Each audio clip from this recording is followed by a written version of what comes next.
گروپی کشتوکاڵ و پیشەسازی دەبش ڕێکۆردی ماراسۆنی گەنجەڵی ئابووری شکاند. ڕەهەندەکانی گەنجەڵی لە کۆماری ئیسلامیدا ئەوەندە بەرفراوان و فۆرمەکانی هێندە هەمە چەشنن کە هاوشێوەکەی لە کەمتر شوێنێکی جیهاندا بەرچاو دەکەوێت. ڕژیمی کۆماری ئیسلامی لە ڕووی گەنجەڵی ناوخۆیەوە لە زومرەی گەنجەڵترین وڵاتەکانی جیهانە. گەندەڵی لە کۆماری ئیسلامیدا گەیشتووەتە ئاستێکی بێوێنە و بووەتە هۆی هەژاری و پەرەستاندنی قەیرانە کۆمەڵایەتیەکان.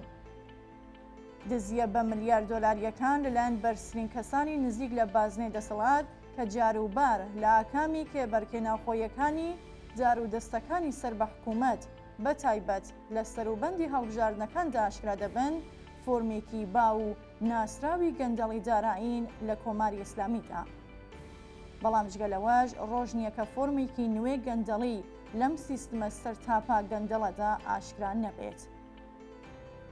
بەرپرسی ڕێکخراوی پشکنینی گشتی وڵات ڕۆژی شەمەی ڕابردوو هەواڵی ئاشکرابوونی گەندەڵیەکی کەموێنەی لە کەرتی هاوردەکردنی چایی لەلایەن گروپێکی تایبەتەوە بڵاو کردەوە ڕایگەیان کە ئەوان پوڵیان وەرگرتووە بەڵام هیچ کاڵایەکیان هاوردەی ئێران نەکردووە.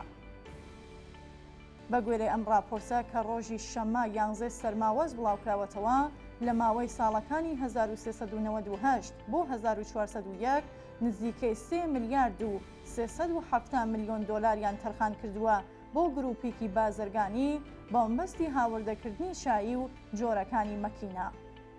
بەڵام بەشێکی زۆری ئەم پوڵە لە بری هاوردەکردن لە بازاری ئازادا بە نرخێکی زۆر فرۆشراوەتەوە. هەرچەندە ناوی ئەم شرکەتە لە هیچ کام لە راپۆرتەکانی دەستگای قەزایی و جێبەجێکردندا نەهاتووە، بەڵام بە گوێرەی زانیاری هەندێک لە ڕاگەیاندن ناوخۆیەکان ناوی ئەم شرکەتە سەرپێچی کارە بریتیە لە گروپی کشتوکاڵ و پیشەسازی دێبش. زانیاریەکان ئاماژە بەوە دەکەن کە گروپی کشتوکاڵ و پیشەسازی دێبش بامبەستی هاوردەکردنی چایی پلە یەکی هندستان ناونووسی کردبوو، بەڵام بەکردەوە چای پلە دوی کەنیای هاوردە کردووە. جیاوازی نێوان نرخی ئەم دوو جۆرە چاییان نزیکەی 12 دلارە بۆ هەر کیلوێک. بەڵام کاتێک قسە لە چەندەها تۆن چای دەکرێت ئەو کات دەردەکەوێت کە چ سوودێکی سەرسوڕهێنەر دەست بەڕێوەبەرانی ئەم گروپە کەوتووە. باز لەوە دەکرێت ئەم شرکەتە کە لە بازاڕەکانی هەناردەکردنی چای ئێراندا چالاک بووە، هەمان چای هەناردەکراوی بە نرخی هەر کیلوێک 2 دلار هاوردە کردووە و بە نرخێکی نزیک لە 14 دلار فرۆشتوویەتەوە. گەندەڵی سەرچاوەگرتوو لە ڕانت و قۆڕخکاری لە بەشی هاوردەکردن بە پشبەستن بە سات و سەودا و دەستێکەڵکردن لەگەڵ دام و دەستگا دەوڵەتیەکان یەکێکە لە گرێ شێرپەنجەیەکانی ئابووری وڵات.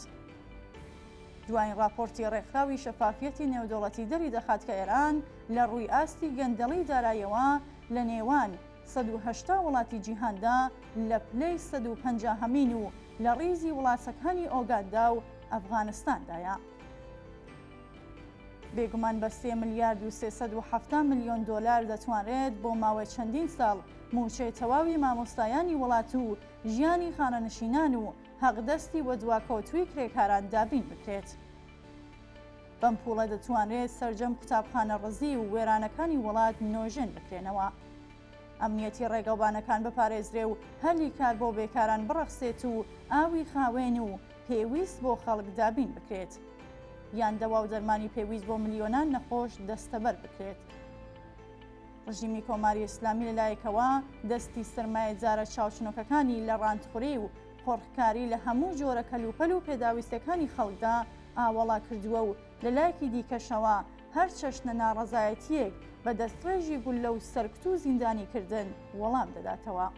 ئاشکرایە کە بە تاڵانبردنی ئەم پوڵە زۆر و زەوەندە و کەڵگوەرگرتنی خراپ لە کەرتی دارایی، دزیکردنە لە مڵک و سامانی گشتی و دەسترێژیکردنە بۆ سەرسپرێ بەتاڵی کرێکاران و دزینی بەرهەمی ڕەنج و ئارەقەی ملیۆنان کرێکار و خەڵکی ستەم لێکراوی ئێران. سرەڕای هەموومانە بەرپرسانی ڕژیمی ئیسلامی سەرمایە لەو پەڕی گەندەڵی و بێئەخلاقیدا لە ڕێگەی گرانکردنی نرخی ڕۆژانەی پێداویستەکانی خەڵک و دەسترێژی بۆ سەر ژیان و گوزەرانی کرێکاران و جەماوەری بێبەشی کۆمەڵگا قەرەبووی ئەو دزی و تاڵان و بڕەویە دەکەنەوە. ڕژیم لە تەواوی ماوەی دەسەڵاتدارەتی کۆنەپەرستانەی خۆیدا بەردەوام لەگەڵ نەفرەت و بێزاری کۆمەڵانی خەڵک و شەپۆلی بەرینی ناڕزایەتی لە وڵاتدا بەرەوڕوو بووتەوە. لەم ساڵانەدا قوڵبوونەوەی کەلێنی چینایەتی، گەندەڵی سیستماتیکی دەوڵەتی، هەڵاواردن و بێمافی بربەڵاو، هەژاری و بێکاری و هیتر، ئاستی تووڕەیی و ناڕزایەتی گشتی هەرچی زیاتر پەرەپێداوە و بووەتە هۆی شکڵگرتنی خۆپیشاندان و ناڕزایەتی بەرینی سەرتاسەری. ئەم ناڕزایەتیانە نیشانەی گشتگیربوون و بەهێزتربوونی شەپۆلی هاودەنگی سەرتاسەری نێوان چین و توێژە کرێکاریەکان، خانەنشینان، خوێندکاران، ژنان و سنفەکانی دیکەیە لەم ساڵانەی ڕابردوودا.